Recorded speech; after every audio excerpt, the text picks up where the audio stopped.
Cuphead in a nutshell.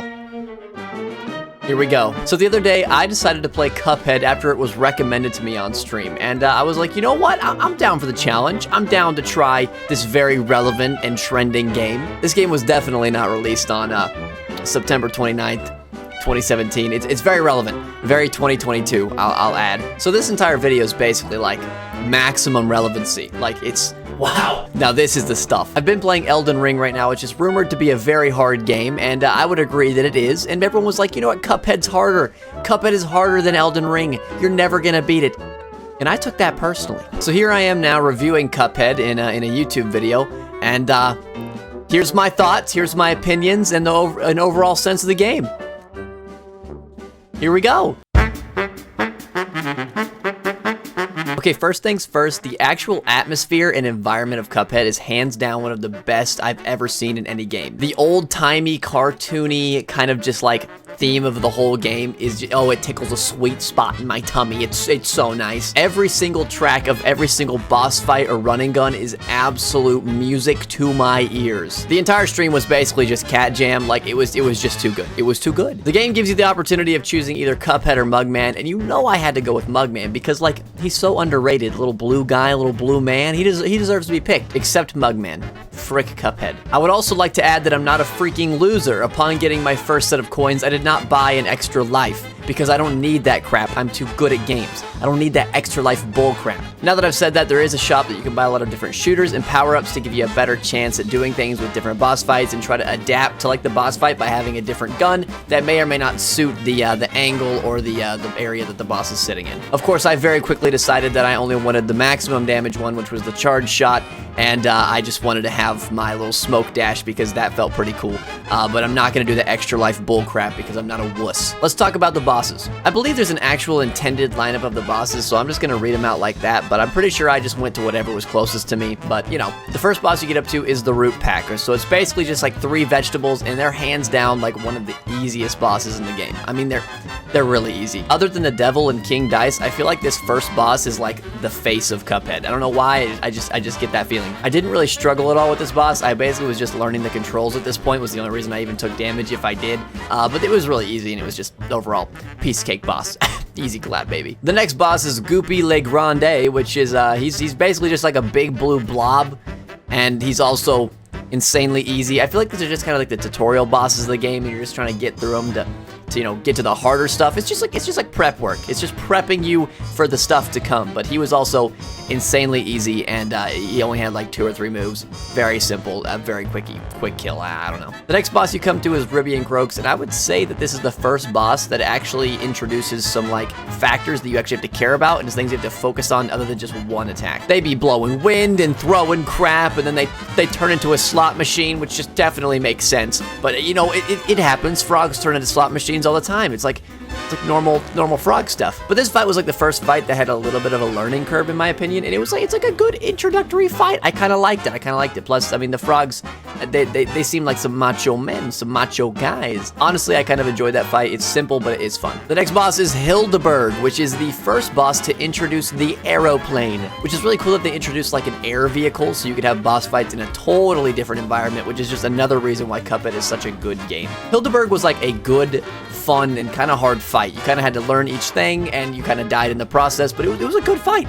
It was fun, and you learn about the airplane and how you can move around, how you can become small. It's fun. That was like a very fun boss fight. I had no issues with it. I love the animations. It was fun, man. It was fun. Who doesn't want to fight like a weird space plane moon thing while you're in a plane and stuff? The next boss is Cagney Carnation, which this one, honest to goodness, is hard. In my opinion, it's actually hard. This little flower boy was sending crap like everywhere. He was sending stuff on the top, sending stuff on the bottom. He was dropping things, he was throwing things. There was a boomerang flying around, there's vines coming up, and it's a lot to deal with. It is a lot to deal with. You kind of have to use your peripheral vision like really, really hard if you want to keep doing damage to the boss, because like there's just too much going on. But that's what made the fight kind of hard and good and challenging. So honestly, it's still a really good fight. I actually struggled a bit with this one, but it wasn't like terrible, but I did struggle just a little bit. Taking a break. Hello?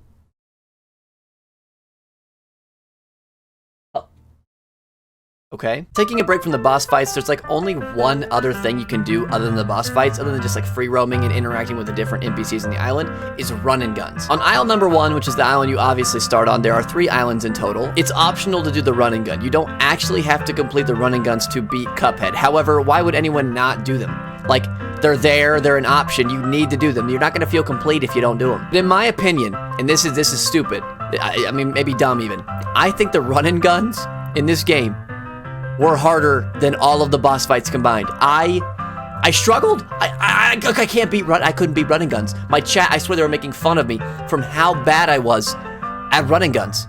I could beat any hard boss fight, no problemo. Well, some problemo. But I swear, these running guns, they lured me out with a freaking bag of gummy bears. I love gummy bears. They lured me out, and I was like, ooh, yeah, I love gummy bears. And they beat me over the head with a bat. These things sucked. These things downright sucked. I mean, these running guns were just absolutely awful.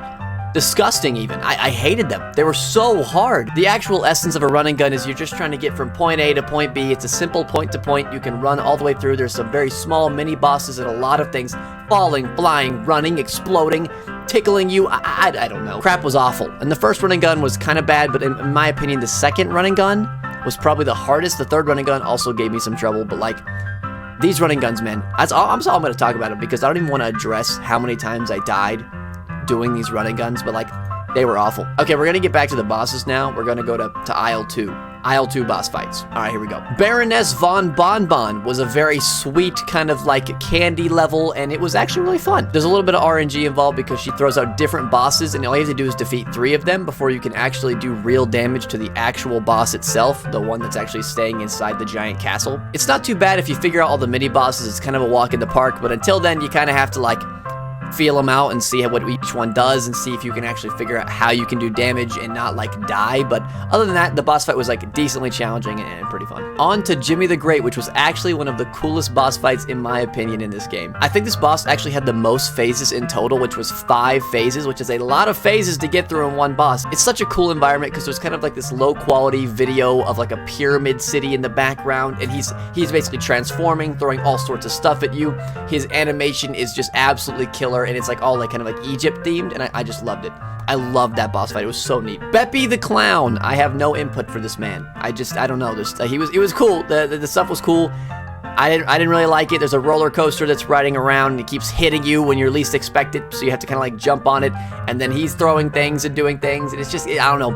It was okay. It was a good boss fight, I guess. It was very carnival themed, and I guess I like that. But like, I don't know, the boss fight itself, I didn't enjoy it as much as I thought I would, but it's still a neat environment. Wally Warble's our second aeroplane boss, and it was actually really good. It was really good. It actually makes you focus and dodge a lot, especially when he does one attack where he throws his feathers everywhere. You have to be like super keen on like dodging in and out, and that was a pretty interesting learning curve. I didn't do too bad though. I think I killed him like pretty quickly. I would say overall it was pretty like medium to hard difficulty. It was like a fun, enjoyable boss, and you kind of had to really focus in on making sure you could actually dodge him. But like, honestly, both airplane levels, absolutely amazing so far. Like, they're, wow, really good. Grim Matchstick, who was a dragon these, honest to goodness, this boss felt like it should have been on Isle 3, because man, it was actually really hard. Like, it was probably the hardest one up to this point. It was a tough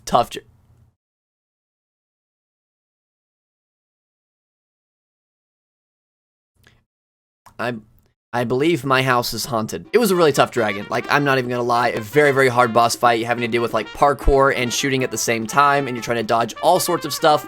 There's just like too much going on, and you really have to just use your peripheral vision and just hope you're gonna kill this man, because like, it's tough. It's a tough boss fight, I'd have to say. I mean, I struggled a little bit, but I eventually made it through. Now on to island number 3, the last island of the game before you actually make it to like the devil's last area. The first boss of Isle 3 is Rumor Honeybottoms, which I believe kind of like in the main community, a lot of people said this was one of the hardest fights, like especially with RNG and different things that she would do that you like wanted her to do. I'm not gonna lie, it was tough. I beat it after a short time. I didn't struggle too much because I'm just just PogChamp gamer. But this boss fight actually is very intensive, and you have to be very careful because you can fall and die, you can step too far to the left or right and die. She's throwing things at you, and there's bees flying across the screen. It's a lot to handle. You have to get really focused for this. I don't know, it's tough, but I beat it. It's also really cool design, cool boss fight, but tough.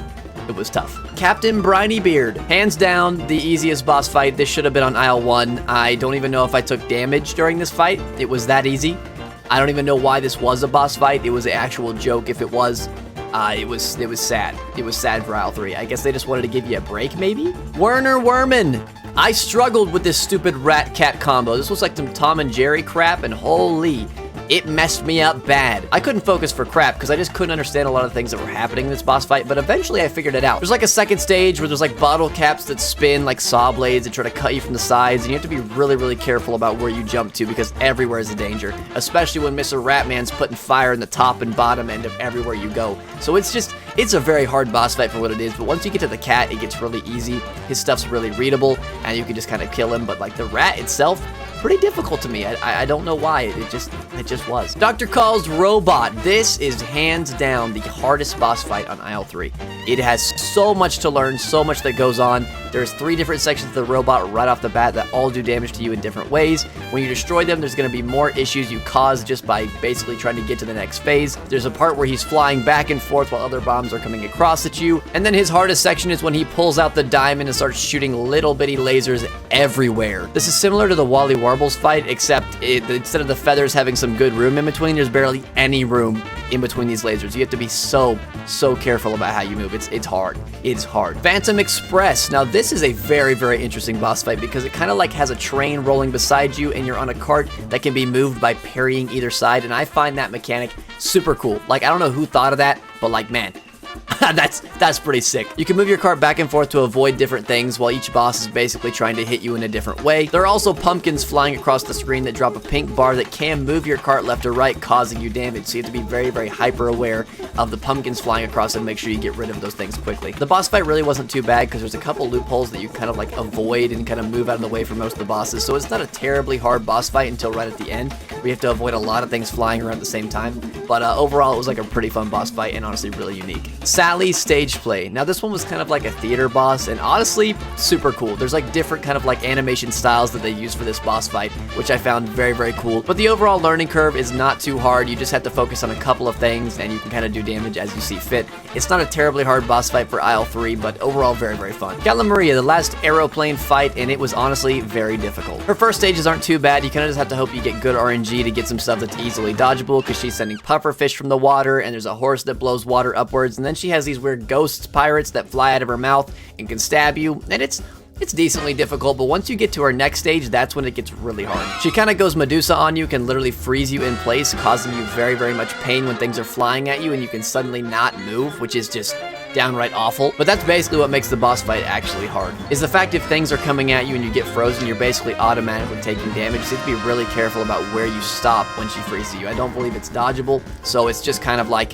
it's hard. It's hard for that reason. It's still a fun boss fight, but it does feel like you kind of have to have like good RNG in order to win, but I'm sure there's other ways you can win. I just didn't know what they were, so I just kept going until I got a good set of moves. I don't know. All of those bosses conclude Aisle 3, allowing you to go to the casino where King Dice and the devil himself reside. And I'll go ahead and say that King Dice is hands down, in my opinion, the coolest boss fight Cuphead has to offer. Essentially, you're playing Mario Party on a really small scale, rolling the dice to try to see if you could get more health or possibly get less boss fights by trying to get to the end fight of King Dice. And every time you land on a red space, you do get into a miniature, simple boss fight that you have to learn very simple aspects and beat. If you are insanely unlucky, you could be fighting up to like 9 bosses, I'm pretty sure, which is rough. Of course, I'm not that unlucky. However, I did accidentally start myself over maybe once or twice, but that's not important. The hardest part of this boss fight was really if you died, you got set back like really hard. Because you could finish like 3 or 4 bosses, get to the very end and go to fight King Dice with 2 HP, die, and then you have to do all of that over again, which is just very time consuming. King Dice can kind of be cheesed a little bit by standing behind his hands, so if you get lucky and know where he's gonna go, you can kind of just keep standing behind his hands and doing damage, which is like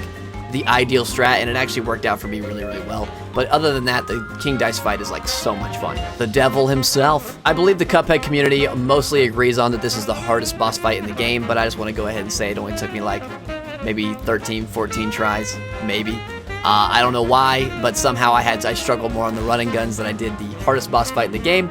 But this is a very, very dense boss fight, I'll have you know. This boss fight basically tests everything you've learned so far, and you have to time it to absolute perfection because there is so much going on. The devil has 4 phases, and honestly, I believe the second one is likely the easiest phase. However, all of them are equally hard in their own ways. I would probably say the 3rd phase is the hardest because it feels like it's absolute spam. There's almost no place that's safe to be. There's so much going on, and honestly, when you get past it, it almost feels like luck. But I mean, hey, you can say it's skill and then just feel good about yourself. That's how I do things. This boss was actually super challenging and really makes you work for a win, and honestly, I wouldn't end Cuphead any other way. It's a really good boss fight, it really is. So, in conclusion, I would say that Cuphead is not harder than Elden Ring, considering the average playtime is like 10.5 hours, and I beat it in around 6. Suck on that, you people in my Discord. Take your L. Or should I say, take your leg, because there's an L in leg. I'm not funny. Honest to goodness, I don't know if I've ever been funny. Sometimes I feel like you guys subscribe to the channel or follow my other socials out of pity, and you know, I think about that a lot. It causes me not to sleep at night, and there's just, you know, just so much going on in my head all the time.